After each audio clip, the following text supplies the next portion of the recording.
Sreeja topic మాట్లాడదాం. Wild card the fire storm అని చెప్పి మొత్తం తెలుగు రాండోలం పట్టుకొచ్చిరేంది సార్. మన తెలుగు వాళ్ళు ఎవరు దొరకలేదా, లేకపోతే నచ్చరా తెలుగు వాళ్ళు? వాళ్ళకి ఏం మాట్లాడుతులేరు మేము అర్థం చేసుకోలేక సావాలి. Wild card the fire storm మనిషి వచ్చిరు కదా లోపలికి, రావడమే గేమ్ స్టార్ట్ చేసి అబ్బా. వీళ్ళకి ఏం నచ్చలేదు మరి శ్రీజ, నాకు అర్థం కాలే. ఆ రింగ్స్ ఉన్నాయా, రింగ్స్ ఇవ్వాలి కదా వాళ్ళకి, మన ఆయిషా అండ్ గౌతమ్. అక్కడ కూడా పాపం శ్రీజకి అసలు రింగ్స్ ఇవ్వట్లేరు వీళ్ళు. పాపం ఆ పిల్ల శ్రీజ అడుగుతా ఉంది, ఇవ్వండి ప్లీజ్ ప్లీజ్ ప్లీజ్ ప్లీజ్ అని. అరే రింగ్స్ ఎందుకు ఇవ్వట్లేరు అబ్బా మీరు? ఆ పిల్లకి ఇచ్చినంత వరకు ఆల్మోస్ట్ డిమాండ్ కి ఇచ్చేసారు, అప్పుడే గేమ్ ఆడడం స్టార్ట్ చేసిరా మీరు. ఆ పిల్ల అంటే భయమా లేకపోతే? ఓకే గౌతమ్ నువ్వు ఇచ్చినావు, ఆయిషా మీకేమైందండి? రింగ్స్ ఇవ్వట్లేరు ఆ పిల్లకి అసలు. అండ్ ఈ ఎలిమినేషన్ ప్రాసెస్ ఏంటండి బాబు, అమ్మ బాబోయ్. ఈ వైల్డ్ కార్డ్ వాళ్ళు వచ్చినాక వాళ్ళతో గేమ్లు పెట్టి ఇచ్చిరు, అందులో ఎవరు మంచిగా ఆడితే వాళ్ళు సేవ్ అంట. అలాంటప్పుడు మీరు ఓటింగ్ లైన్స్ ఎందుకు వదిలేరు మీరు బయట? ఇంకో ఇట్లా మీరు ఈ వారం అందరు నామినేట్ అయిపోయారు, ఇట్లా వైల్డ్ కార్డ్ వాళ్ళు వస్తారు, వాళ్ళు వచ్చి మీకు గేమ్స్ పెడతారు, అందులో ఎవరు మంచిగా ఆడితే వాళ్ళు సేవ్ అని చెప్తే అయిపోతుంది కదా. మాకెందుకు టాస్క్ బయట ఓట్లు వేయండి సేవ్ చేయండి అని చెప్పి మీ పిచ్చోళమా? బయట ఓట్లు వేసి వాళ్ళకి సేవ్ చేసిన వాళ్ళు మీ పిచ్చోళమా? మీకు నచ్చని వాళ్ళని మీరు ఎలిమినేట్ చేసుకుంటా పోతే ఇంకా మేమెందుకండి ఇక్కడ? మాకు అర్థం కావట్లేదు.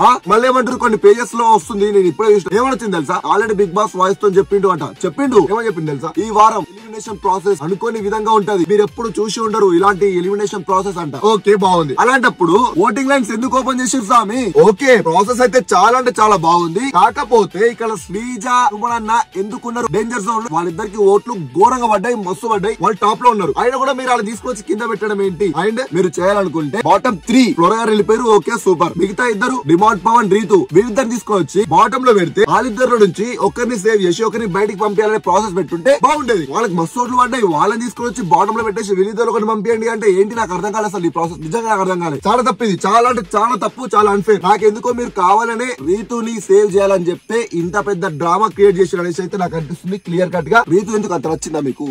Wow Big Boss super. And అందరూ అంటున్నారు కదా ఆ శ్రీజ పోయింది ఏం కాదులే మళ్ళీ రీ ఎంట్రీ వస్తుందని చెప్పి. ఆ పిల్ల హార్ట్ బ్రేక్ అయిపోయిన తర్వాత నువ్వు తీసుకొస్తుంది తీసుకురాకపోతే బాయ్. ఆ పిల్ల ఇంత మంచిగా ఆడుతున్న పిల్లని తీసుకుని వెళ్ళి బయట పడేస్తే ఏం కదమ్మా మీకు రీ ఎంట్రీ ఇస్తాం ఏమనుకోకండి అంటే అయిపోతుందా? రీ ఎంట్రీకి వస్తా అనుకుంటారా మళ్ళీ? ఆ పిల్లకున్న ఇష్టం రెస్పెక్ట్ మొత్తం నాకు తెలిసినంత వరకు అయితే పోయి ఉంటది బిగ్ బాస్ మీద నిజంగా. అండ్ ఇది టోటల్లీ అన్ఫేర్. శ్రీజ లాంటి కంటెస్టెంట్ ని మనము కొన్ని ఇయర్స్ వరకు చూడలేము. చాలా స్ట్రాంగ్ 8 నెంబర్ అబ్బా పిల్ల, ది లేడీ టైగర్, ఆడ పులి, ఇచ్చి పడేస్తుంది అందరికి. ఈ పిల్ల ఎక్కడ గెలుస్తుందో అని చెప్పి బిగ్ బాస్ కూడా భయమైంది అనుకుంటా. బిగ్ బాస్ లో డిసైడ్ అయిన బ్యాచ్ ఉంటారు కదా, వాళ్ళు ఎక్కడ ఓడిపోతారో అని చెప్పి భయమై ఈవెన్ తీసేసిరు అనుకుంటా నాకు తెలిసినంత వరకు అయితే. And Bigg Boss clear cut గా వైల్డ్ కార్డ్స్ కి చెప్పి పంపించిండేమో, ఇంకో మీరు వెళ్ళండి శ్రీజ బయటకు పంపించేయాలి, అట్లా డ్రామా క్రియేట్ చేయండి, సుమన్ కు 2 ఓట్లు వేయండి, 4 ఓట్లు వేయండి, బాగుంటది అని చెప్పి ప్లాన్ చేసి పంపించిండేమో. మరి ఏంటి బాయ్ బిగ్ బాస్ తప్పు, చాలా తప్పు.